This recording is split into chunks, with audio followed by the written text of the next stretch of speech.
Hello. So this is the Spear and Jackson number 4. I want to say I paid like $30 for it. And it's a great little hand plane, does what it's supposed to do. But the tote, or the handle, is horribly uncomfortable. So today we're going to make a new handle. Okay, so first we are going to cut out our template, and we are using just a piece of construction lumber.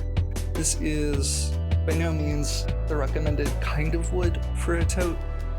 It should be sturdy enough, and if it's not, we'll have made a proof of concept, and then we can go on to using something harder. Like for this handle, this is made out of sapele. I'm like, cool, it's sapele. It should be a really good handle, but I hate the shape and I don't want to burn another piece of nice wood making a plain tote that I'm not going to be thrilled with. So we're just going to use this construction lumber. There's our cutout. Doesn't have to be perfect, just has to be cut out. We're going to attach this to this. Okay, so really do not like this tote, but we do need a couple of bits of information from it. This is really the only part we need to copy, our tenon section here. Or at least on the plane, it's called the tenon. But ours doesn't go anywhere near that far out. Our tote, as you can see, is quite a bit smaller in some important areas, and hopefully that will make this quite a bit more comfortable once we're done.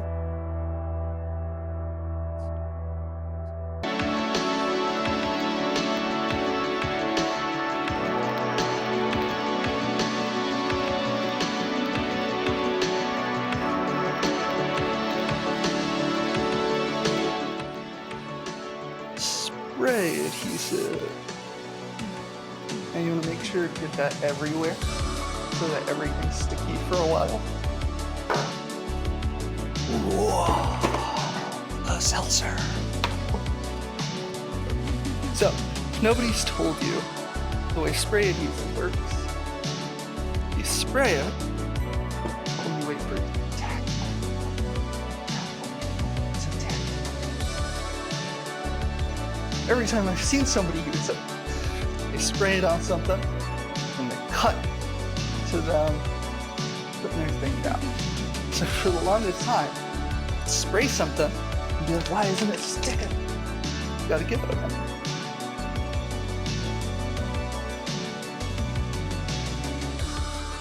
It is pressure activated.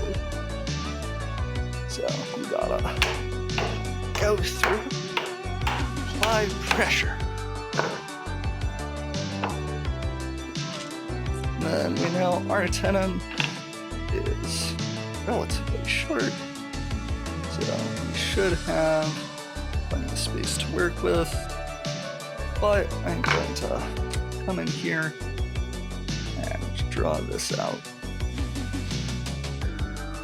so that I remember to leave myself some space. Now, bandsaws can be dangerous, especially ancient bandsaws like this one. Don't be goofy with a bandsaw.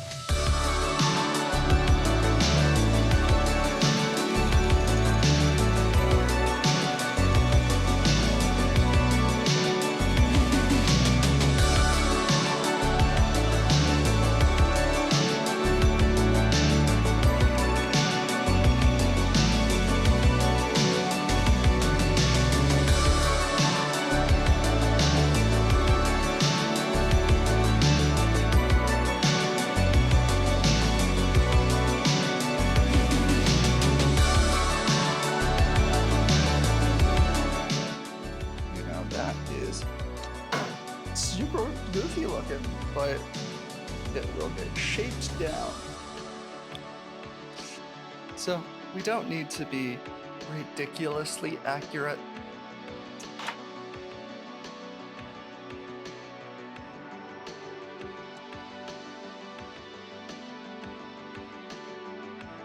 So we're at about 64 degrees, and we will want to.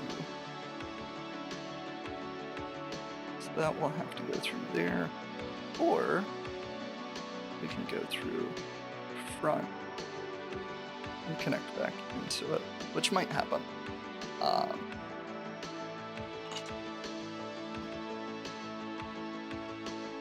So let's jump over here.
Okay, so looks kind of terrible.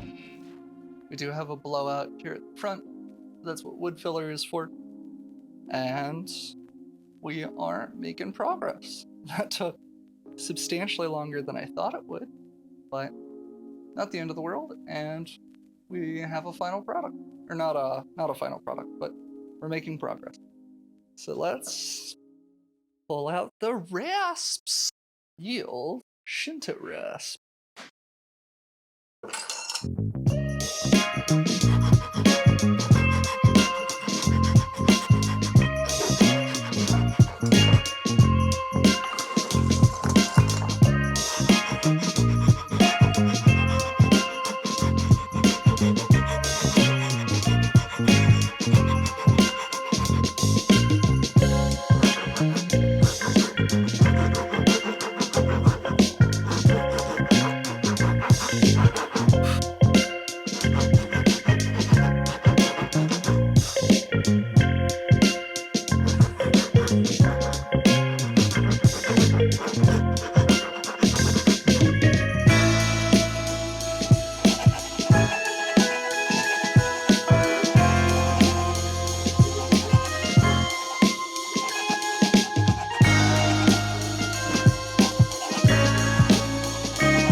Okay, so our version 1 definitely had some ideas to it. I don't know that they were the best ideas, but they were ideas. We wound up with a shape that fits my hand a lot better than my other plain totes. So, yeah. But where we really messed up is on the length of the tenon. So this is going to be tall enough that it would hit this guy. It would hit our adjuster. So what we're going to do is set it back. And to set it back, we need a longer tenon. So we have our proof of concept. And now it's day 2. We have our block of hardwood. And we're going to make our hardwood handle.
Okay, so we've made it a long way.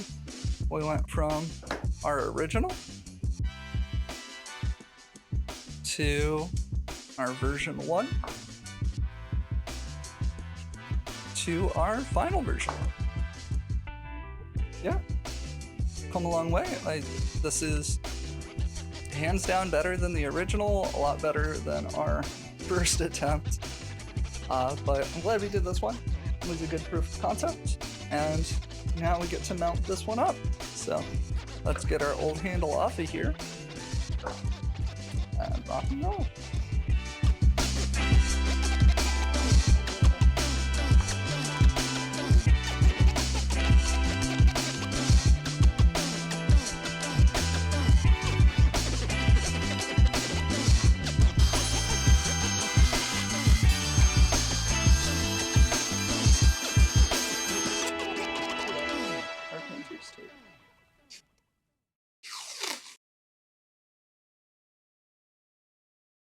Pull it over.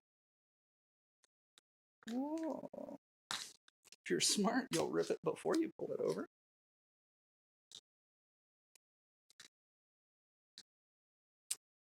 And then the first time, I'm going to try to do the thing we all learned how to do in school, which is go over this with a pencil.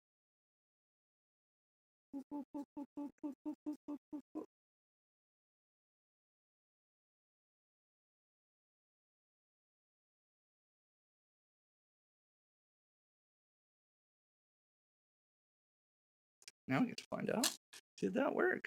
It kind of worked, yeah. Cool.